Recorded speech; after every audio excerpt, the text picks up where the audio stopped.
अजित पवार यांचे खंदे समर्थक नाना काटेंकडून बंडाची भाषा केली जाते। चिंचवड मतदारसंघातून कोणत्याही परिस्थितीत निवडणूक लढणार असं नाना काटे म्हणतात। अजित पवारांनीच निवडणुकीची तयारी करायला सांगितल्याचा काटेचा दावा आहे। अजित पवार यांचे पुत्र पार्थ पवार यांनी काही दिवसांपूर्वीच नाना काटेंना आमदार करू असं आश्वासन दिलं होतं। पार्थ पवारांच्या आश्वासनानंतरही नाना काटेंकडून बंडाची भाषा ही केली जातीये। नाना काटे राष्ट्रवादी शरदचंद्र पवार पक्षामध्ये जाणार असल्याच्या चर्चेला उधाण आलेले आहे।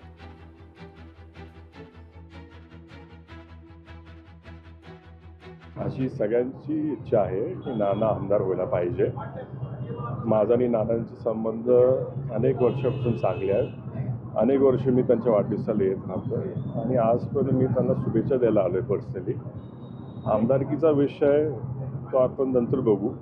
आम्हाला करायचंच आहे आणि आमचा सगळ्यांचा प्रयत्न आहे करून दाखवायचं। तर बघू आता फ्युचरमध्ये काय होतं।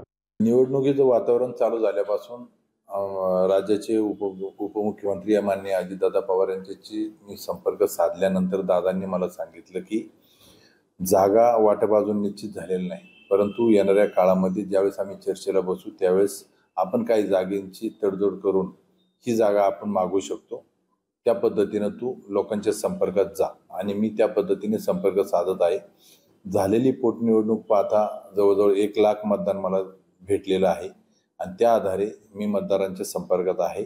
येणारी निवडणूक नक्कीच मी लढवणार आहे, त्यात काही शंका नाही।